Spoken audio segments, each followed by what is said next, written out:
नमस्कार दोस्तों, स्वागत है आप सभी का भोजपुरी रेसिपी में। तो आज मैं आप लोगों के साथ एकदम यूपी बिहार स्टाइल में भरवा लाल मिर्च की रेसिपी शेयर करने जा रही हूँ। तो जिन्होंने ये अचार का मिर्च खाया होगा उसे पता होगा कि ये कितना टेस्टी होता है। और सबसे अच्छी इसकी बात होती है, टेस्ट तो बढ़िया होता ही है। इसे लंबे समय तक स्टोर किया जा सकता है, 1 से 1.5 साल तक ये बिल्कुल भी ख़राब नहीं होता है अगर आप एक बार बना के इसे रख लेंगे। इस अचार को बनाने के लिए मैंने यहाँ पर 1 किलो मोटी वाली मिर्च का इस्तेमाल किया है। और इस समय बाज़ार में बहुत ही अच्छी ऐसी मोटी मिर्च मिल रही है। तो जब भी आप अचार के लिए मिर्च लीजिए तो थोड़ी मोटी मोटी और बड़ी बड़ी लीजिए, इससे आपको भरने में आसानी होगी। और इस मिर्च को बाज़ार से लाने के बाद अच्छी तरह से धो लीजिए, क्योंकि इस पर काफ़ी धूल वगैरह रहती है। इसे अच्छी तरह से धोने के बाद 3 से 4 घंटे तक अच्छी धूप में सुखा लीजिए। अच्छी धूप में सुखाने के बाद ये थोड़ी सी नरम हो जाती है, तो भरने में आसानी हो जाती है। और इसी के साथ सरसों के दाने को सुखा लेना है। तो यहाँ पर मैंने 2 कप सरसों के दाने का इस्तेमाल किया है। ये पुरानी वाली काली सरसों है। इसे अच्छी धूप में 3 से 4 घंटा सुखा लेना है। जब ये कुरकुरी हो जाए तो इसे पीस लेना है। तो जब भी आप अचार बनाइए तो पुरानी सरसों से बनाइए, क्योंकि नई वाले सरसों काफ़ी स्ट्रांग होती है। तो इसकी वजह से अचार जो है ज़्यादा दिन में खाने के लिए तैयार होता है। तो मैंने यहाँ पर 2 कप पुरानी सरसों का इस्तेमाल किया है। तो जब तक हम लोग की सरसों सूख रही है तब तक मसाले हम तैयार कर लेते हैं। तो मसालों में सबसे पहले मैंने यहाँ पर 1 कप जीरे का इस्तेमाल किया है। कप थोड़ा सा खाली था, क्योंकि भरे हुए कप में 110 ग्राम जीरा आता है, और जबकि थोड़ा सा अगर आप खाली रखेंगे तो 100 ग्राम जीरा आता है। तो 100 ग्राम जीरा काफ़ी है आपके 1 किलो मिर्च के लिए, इसीलिए मैंने थोड़ा सा इसे खाली रखा है। और इसे हल्की आंच पर धीमे धीमे भून लेना है। और जब आपके मसाले का रंग थोड़ा सा चेंज हो जाए, उसमें हल्की सी प्यारी सी खुशबू आने लगे, बस इतना ही मसाले को भूनना है। मसाले को बहुत ज़्यादा नहीं भूनना है। और जब ये मसाला भून के तैयार हो जाए तो इसे आप एक प्लेट में निकाल के रख दीजिए। और अब अगला मसाला भून लेना है। तो अगले मसाले में मैंने आधे कप सौंफ का इस्तेमाल किया है। ये 50 ग्राम सौंफ है। तो मसालों को एकदम अलग अलग भूनिए, क्योंकि मसाले कुछ मोटे होते हैं कुछ महीन होते हैं। तो मोटे मसालों के साथ अगर महीन मसालों को आप भूनेंगे तो वो जल जाते हैं। इसीलिए मैं आप लोगों को राय दूंगी कि अचार के लिए जब भी आप मसाले तैयार करिए तो थोड़ा अलग अलग भून के ही उसे तैयार करिए, तो वो अच्छी तरह से भून जाएंगे। और यहाँ पर हमारी सौंफ भी भून चुकी है, इसे भी उसी प्लेट में निकाल देना है। सबका अचार बनाने का अलग अलग तरीका होता है, अलग अलग मसाला होता है, लेकिन ये हमारे यूपी का तरीका है, यूपी बिहार का। इसी तरह से वहाँ पे अचार बनाया जाता है। और यहाँ पर मैंने आधा कप अजवाइन का इस्तेमाल किया है। ये भी 50 ग्राम है। इसे भी हल्की आंच पर धीमे धीमे भून लेना है। तो अजवाइन जो होती है बहुत महीन होती है, तो ये बहुत जल्दी भून के तैयार होती है। इसीलिए मोटे मसालों के साथ कभी भी अजवाइन और मंगरेल को ना भूनें। और इसे भी इसी तरह से एकदम हल्की आंच पे भून लीजिए। और जब ये भी भून के तैयार हो जाए तो इसे भी उसी प्लेट में निकाल देना है। तो अगर आपको किसी मसाले का स्वाद नहीं पसंद है तो आप इसमें मसालों को स्किप भी कर सकते हैं, लेकिन ये हमारे गांव का तरीका है। हम लोग ये इतने सारे मसाले डाल के बनाते हैं अचार को। तो इस अचार को बनाने के लिए मसालों की जो क्वांटिटी होती है और मसालों का जो भुनने का तरीका होता है वो मोस्ट इम्पॉर्टेंट होता है। तो अगर आपके पास कप नहीं है तो आप एक कटोरी ले लीजिए। कटोरी से भी आप इसी हिसाब से नापेंगे तो कोई बात नहीं है। तो यहाँ पर मैंने 25 ग्राम मंगरेल का इस्तेमाल किया है। 1/4 कप मंगरेल था, तो ये 25 ग्राम के लगभग मंगरेल था। और मंगरेल के बाद यहाँ पर मैंने 2 छोटे चम्मच, जो चाय पत्ती के चम्मच अपने घर में आते हैं, उसी से मैंने मेथी दाना का इस्तेमाल किया है। मेथी भुनने में थोड़ा सा समय लगता है, तो इसीलिए मैंने सबसे लास्ट में मेथी को भुना है। और जब आपकी मेथी हल्की भून जाए तो इसे भी उसी प्लेट में निकालना है। किसी किसी को मेथी का टेस्ट नहीं पसंद होता है तो आप मेथी को स्किप कर सकते हैं। और हम लोगों के यहाँ जो है धनिया का इस्तेमाल नहीं होता है। अगर आपको धनिया का बीज डालना है इसमें तो इसी समय 50 ग्राम के लगभग आप धनिया भून के इसमें डाल सकते हैं। धनिया के बीज को अच्छी तरह से भून लीजिए और इसी मसालों में मिला लीजिए। 50 ग्राम से ज़्यादा धनिया मत डालिए, क्योंकि 50 ग्राम से ज़्यादा अगर धनिया के बीज का आप इस्तेमाल करेंगे तो अचार का टेस्ट कुछ अजीब सा हो जाता है। और इन सारे मसालों को ठंडा होने देना है। जब मसाले ठंडे हो जाएं तो इनको मिक्सी की जार में डाल के दरदरा पीस लेना है। मसाले पीसने के बाद ही इतनी प्यारी सी खुशबू आती है, आपके अगल बगल वालों को पता चल जाएगा कि आपके घर में अचार बन रहे हैं। तो मसालों को अच्छी तरह से भूनिए और उसके बाद उसे दरदरा पीस लीजिए और उसे किसी बर्तन में खाली कर लीजिए। मसाले हमारे पीस के तैयार हो चुके हैं। अब इन मसालों में मिलाने के लिए थोड़ा सा सरसों का तेल गरम कर लेना है। तो यहाँ पर मैंने 250 ml के करीब सरसों का तेल का इस्तेमाल किया है। तेल थोड़ा ज़्यादा ही मैंने गरम किया है, बचेगा तो हम इसे बाद में मिर्च में इस्तेमाल कर लेंगे।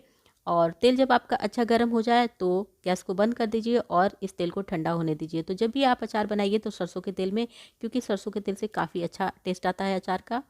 और अब हमारे सरसों के दाने भी सूख चुके हैं। तो इन सरसों के दानों को आप चाहें तो मिक्सी में पीस सकते हैं, लेकिन मैं एकदम देसी स्टाइल में बना रही हूँ। तो हमारे गांव में सिलबट्टे पे पीसा जाता है। सिलबट्टे पे पीसने से क्या होता है कि आपकी जो भूसी है अलग हो जाती है और दाने थोड़े से साबुत निकल के आते हैं, पीले पीले। तो इसीलिए मैंने सरसों के दाने को ज़्यादा सुखाया था, क्योंकि इसमें से थोड़ी सी भूसी निकलेगी, उसे हम अलग कर लेंगे और जो पीला वाला पार्ट निकलेगा उसी को हम अचार में डालेंगे। अगर आप सरसों के दानों को मिक्सी के जार में पीसते हैं तब भी उसी तरह से मसालों में नहीं मिलाना है, क्योंकि भूसी के साथ अगर आप सरसों के दानों को मिलाएंगे तो अचार का स्वाद कसैला हो जाता है। तो हमेशा जब भी आप सरसों के दानों को पीस के मिलाइए तो थोड़ा सा उसे फटक लीजिए। फटकने से भूसी अलग हो जाती है और पीला वाला भाग अलग हो जाता है।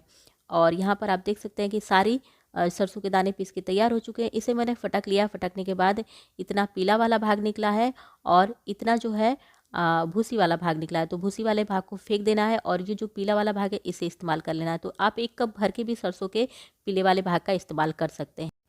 मसाला तैयार करने के लिए एक बड़ी सी थाली ले लीजिए और उसमें इस पीसे हुए मसाले को सबसे पहले डाल देना है। और अब यहाँ पर ये जो पीला वाला भाग सरसों का पीस के तैयार हुआ है इसे भी इसी में डाल देना है।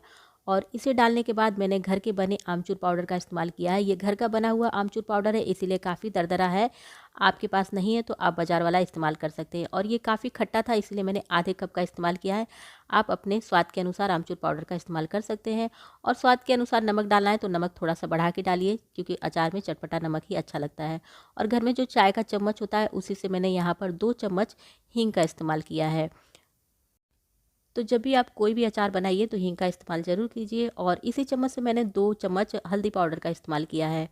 और हल्दी पाउडर डालने के बाद सभी मसालों को एकदम अच्छी तरह से मिला लेना है। अब यहाँ पर ख़ास बात एक और है कि हम लोग जो यूपी बिहार में अचार का मिर्च भरते हैं तो उसमें अलग से मिर्च या फिर लहसुन नहीं मिलाते हैं। अगर आपको लहसुन का स्वाद पसंद है तो यहीं पर आप लहसुन कूट के डाल सकते हैं। और आपको ज़्यादा तीखा पसंद है तो सूखी लाल मिर्च को थोड़ा सा सुखा के कुरकुरा कर लीजिए और उसे पीस के आप इसमें मिला सकते हैं। लेकिन हम लोग जो यूपी बिहार में अचार का मिर्च बनाते हैं उसमें अलग से लहसुन या फिर मिर्च नहीं मिलाते हैं, इसीलिए मैंने इसमें नहीं मिलाया है। तो यहाँ पर हमारे मसाले हो चुके हैं एकदम तैयार। अब इन मसालों में तेल मिला लेना है। तो तेल को सबसे पहले आप चेक कर लीजिए, जब वो हल्का सा ठंडा हो जाए तो इसमें तेल मिलाइए। और तेल बहुत ज़्यादा भी नहीं मिलाना है, क्योंकि ज़्यादा अगर तेल आप इसमें मिला देंगे तो मसाले आपके चिपचिपे हो जाएंगे, तो भरने में आपको दिक्कत होगी। तो मसाले में तेल इतना ही मिलाना है कि आपका मसाले में तेल भी मिल जाए और आपका मसाला एकदम भुरभुरा रहे। आप चाहें तो इन मसालों को पहले से भी तैयार करके रख सकते हैं और बाद में बाज़ार से मिर्च लाइए और आसानी से भर लीजिए, आपका और भी जल्दी हो जाएगा। और अगर आपके मसाले ज़्यादा हो जाते हैं, थोड़े से बच जाते हैं, तो आप इसे कलौजी में इस्तेमाल कर सकते हैं। या फिर आपका मिर्च भर के जब तैयार हो जाएगा, जिस बॉटल में आपको मिर्च रखना है उसी में आप इन मसालों को फैला के और तेल डाल देंगे तो मसाले का टेस्ट भी काफ़ी अच्छा आता है। तो मसाले हो चुके हैं तैयार, इन्हें रखते हैं एक बगल में और इस मिर्च को खाली कर लेते हैं। तो 2 से 3 घंटे हो चुके हैं। मिर्च अच्छी तरह से सूख चुकी है और पहले से नरम भी हो चुकी है। नरम होने के कारण ये आसानी से खाली हो जाती है और भरने में भी आसानी हो जाती है। तो सबसे पहले एक मिर्च को उठाइए और दोनों हथेली के बीच में हल्का सा रगड़ दीजिए। हल्का रगड़ने से इसमें जो मिर्च के अंदर जो बीज होते हैं वो थोड़े से छूट के अलग हो जाते हैं। और इस तरह से डंठल वाले भाग को मिर्च से अलग कर लेना है। संभाल के अलग करिए ताकि आपका मिर्च कटे या फटे ना। और ये बिल्कुल हमारा देसी तरीका है, जैसे हम लोग के गांव में दादी नानी वगैरह बनाती थी, उस हिसाब से मैं आपको बता रही हूँ। और इस तरह से जब डंठल से मिर्च अलग हो जाए तो एक मोटी सी लकड़ी ले लीजिए। हम लोग के गांव में इसी से मिर्च भरा जाता है। और इस मोटी सी लकड़ी को धीरे से इस अचार के मिर्च में डालिए और डालने के बाद ऐसे धीरे धीरे घुमाइए। घुमाने के बाद बीज अलग हो जाएंगे और जब आपके बीज अलग हो जाएंगे तो धीरे से इसको पलट के और इस तरह से ठोक लीजिए। तो सारे मिर्च के बीज इसमें से खाली हो जाएंगे और इसमें काफ़ी जगह हो जाएगी जिसमें आप अचार का मसाला भर सकते हैं। तो यहाँ पे देखिए एक मिर्च खाली हो चुकी है, इसे हम रखते हैं साइड में और आपको दूसरा तरीका बताते हैं। तो दूसरा तरीका थोड़ा सा आसान होता है और मिर्च भरने में भी आपको आसानी होगी। तो ऊपर से आप चाकू के सहारे से क्या करिए कि ऊपर का जो ये भाग है इसे काट के निकाल दीजिए। और इसे काट के निकालने के बाद थोड़ा सा चाकू इस तरह से अंदर डाल के घुमा दीजिए। तो इसमें जो भी अंदर जो भाग है वो सारा निकल के बाहर आ जाएगा और एकदम से ये खाली हो जाएगा। और इस मिर्च को भी पलटकर इसी तरह से रगड़ दीजिए हल्का सा, तो पूरा बीज और अंदर का जितना भाग है एकदम खाली हो जाएगा और इसमें काफ़ी सारी जगह हो जाएगी। तो ये मुझे सबसे आसान लगता है, इससे खाली करना भी आसान होता है और इसमें मसाले भरना भी बहुत आसान होता है। तीसरा और सबसे आसान तरीका देख लेते हैं। अगर आपने कभी भी मिर्च का अचार नहीं बनाया है तो इससे बड़े आसानी से आपका मिर्च का अचार बन जाएगा। तो इसे भी क्या करना है, डंठल से अलग कर देना है और डंठल से अलग करने के बाद जिस तरह से हम लोग करेले की कलौजी बनाते हैं उसी तरह से बिल्कुल मिर्च के दोनों सिरे को छोड़ के और बीच में से फाड़ लेना। और बीच में से फाड़ने के बाद इसमें का जितना भी अंदर का भाग है उसे आप अच्छी तरह से निकाल के खाली कर लीजिए। और निकाल के खाली करने के बाद इसमें भी काफ़ी सारी जगह हो जाती है जिससे आपका अचार का मसाला काफ़ी इसमें आ जाता है।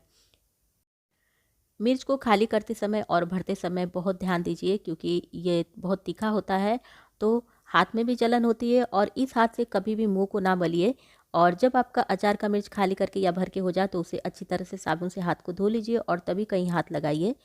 और इसी तरह से मैंने तीनों तरीके से मिर्च को खाली कर लिया है और इसी तरह से सारी मिर्च को खाली कर लेना है। जब आपकी सारी मिर्च खाली करके हो जाए तो इसमें जो बचा हुआ बीज है उसका भी इस्तेमाल करना है। तो बीज को सबसे पहले मिक्सी के जार में डालिए और एक बार चला के रोक लीजिए, फिर एक बार चला के रोक लीजिए। 2-3 बार आप इस तरह से चलाएंगे तो आपकी मिर्च के बीज अच्छी पीस के तैयार हो जाएंगे और इन्हें भी इन्हीं मसालों में मिला लेना है। वैसे तो इस चैनल पर भोजपुरी में वीडियो आती है, लेकिन इस अचार की मिर्च वाली वीडियो को बहुत सारा प्यार मिला आप लोगों का और बहुत सारी रिक्वेस्ट भी आई कि मैडम आपकी लैंग्वेज हम लोगों को नहीं समझ में आई, इसीलिए मैंने आप लोगों के लिए ये वीडियो हिंदी में बनाई है। तो मसाले हमारे बिल्कुल तैयार है। अब इसे अचार की मिर्च में भर लेना है। तो अचार की मिर्च में भरने के लिए इस तरह से अचार की मिर्च को मुट्ठी में पकड़िए और पकड़ने के बाद धीरे से मसाला ऊपर रखिए। और ऊपर रखने के बाद धीरे धीरे इस लकड़ी की सहायता से पहले अंदर थोड़ा सा मसाला डाल लीजिए और थोड़ा सा अंदर मसाला डालने के बाद इस लकड़ी की सहायता से धीरे धीरे मसाले को नीचे तक एकदम कस लेना है। नीचे तक आप अगर मसाले को एकदम कस लेंगे तो आपका मसाला एकदम मिर्च के एकदम नीचे वाले सिरे में भी पहुंच जाएगा। और आप अगर मसाले डाल के और उसको कसते नहीं हैं तो मसाले आपके ऊपर रह जाएंगे और नीचे वाला भाग आपका खाली रह जाएगा, जो तेल में जाने के बाद एकदम से पिचक जाते हैं।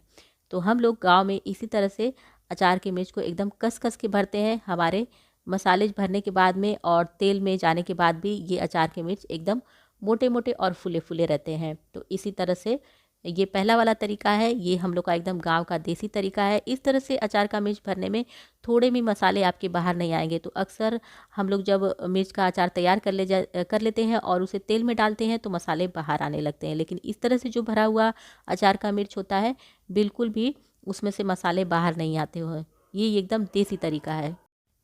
तो अचार का मिर्च हम लोग घर के सभी सदस्य मिलके बनाते हैं। तो ज़्यादा मात्रा में अचार का मिर्च भरना होता है तो घर के सभी लोग मिलके और इसी तरह से भर लेते हैं। और इस मिर्च में इसी तरह से सारे मसालों को एकदम अच्छी तरह से भर लेना है। और थोड़ा सा ऊपर खाली रह गया है, इसमें भी थोड़े से मसाले डाल के और इस तरह से उंगली की सहायता से एकदम अच्छी तरह से दबा दबा के भर लेना है। तो यहाँ पर एक हमारा अचार का मिर्च भर के तैयार हो चुका है। अब दूसरे वाले को भी भर लेना है। तो दूसरा वाला थोड़ा सा आसान है क्योंकि इसका मुँह चौड़ा है तो ये बड़े आसानी से भरा जाता है। इसमें भी थोड़ा सा मसाला ऊपर डालिए और डालने के बाद पहले लकड़ी की सहायता से नीचे वाला भाग में अच्छी तरह से मसाला को कस लीजिए। और जब नीचे वाले भाग में आपका मसाला एकदम अच्छी तरह से कसा जाए तो ऊपर से थोड़ा सा मसाला डाल के भी इसे इसी तरह से भर लेना है। लकड़ी से बहुत संभाल के कसना है, बहुत ज़ोर ज़ोर से नहीं कसना है क्योंकि ज़ोर ज़ोर से कसेंगे तो मिर्च फटने का डर है। तो आराम से कसिए और इस तरह से जब मिर्च में मसाला भर के तैयार हो जाए तो ऊपर से थोड़ा सा मसाला डाल के उंगली की सहायता से इस तरह से दबा दीजिए। तो ये दूसरा तरीके का भी हम लोग का अचार का मिर्च भर के तैयार हो चुका है। और तीसरा तो एकदम बिल्कुल आसान है, जिसे बिल्कुल बनाना नहीं आता है। तो जैसे हम लोग कलौजी घर में बनाते हैं कलौजी करेले की, बिल्कुल उसी तरह से इसमें भर लेना है। लेकिन इसकी एक कमी होती है कि ये तेल में जाने के बाद ज़्यादा मसाला मात्रा में बाहर आता है। तो इस तरह का अचार मैं बिल्कुल नहीं बनाती हूँ, लेकिन अगर आपको पसंद हो ये तरीका तो इस तरीके से भी आप बना सकते हैं। इसी तरह से सारे मिर्च को भर के तैयार कर लेना है। तो यहाँ पर हमारा सारा मिर्च भर के तैयार हो चुका है। इसे अच्छी धूप में 3 से 4 घंटे तक सुखाइए या फिर दिन भर के लिए सुखा देंगे तो और भी अच्छा है। और अच्छी धूप में सुखाने के बाद ये थोड़े से सिकुड़ जाते हैं और अब इसमें तेल मिला के आप रखेंगे तो ये साल 1.5 साल बिल्कुल भी नहीं ख़राब होंगे और जितने पुराने होंगे उतने खाने में टेस्टी होंगे। तो पूरा अचार का मिर्च भरने के बाद मेरे पास थोड़े से मसाले बच गए हैं, आप इसका कलौजी में इस्तेमाल कर सकते हैं या फिर इन्हीं मिर्च में आप इसे फैला देंगे तब भी आपका अचार का टेस्ट ही आता है उसमें मसाले में से भी। और यहाँ पर मैंने कांच की बॉटल को अच्छी तरह से धूप में सुखा लिया था और इसमें अचार की मिर्च को डाल देना है। और डालने के बाद सरसों के तेल को हल्का सा गर्म करके उसे ठंडा कर लेना है और तेल एकदम ऊपर तक भर देना है। अगर ऊपर तक तेल भरा होगा तो आपका अचार बिल्कुल भी नहीं खराब होगा। तो 1 से डेढ़ हफ्ते बाद आपका अचार बिल्कुल खाने के लिए तैयार हो जाएगा। आप इसे खा सकते हैं। और जब भी आप अचार निकालिए तो एकदम सूखे हाथ से निकालिए। पानी वाला हाथ बिल्कुल नहीं लगना चाहिए, क्योंकि पानी वाला हाथ लगेगा तो आपका अचार खराब हो सकता है। तो हमेशा अचार निकालते समय हाथ को अच्छी तरह से पोंछ के सुखा लीजिए, तब अचार निकालिए। तो उम्मीद है कि आज की वीडियो आप लोगों को पसंद आई होगी। अगर वीडियो पसंद आई हो तो वीडियो को लाइक, शेयर और कमेंट करना बिल्कुल भी ना भूलिए। और अगर चैनल पर नए हैं, ऐसी और भी रेसिपी देखना चाहते हैं, तो प्लीज़ चैनल को सब्सक्राइब कर लीजिए। इस चैनल पे भोजपुरी लैंग्वेज में वीडियोस आती हैं, लेकिन अगर बहुत सारी रिक्वेस्ट आती है, किसी को वीडियो अच्छी लगती है, तो मैं उसे हिंदी में भी बना देती हूँ। तो फिर मैं आप लोगों से मिलती हूँ फिर किसी अगली नई रेसिपी के साथ। तब तक के लिए नमस्कार।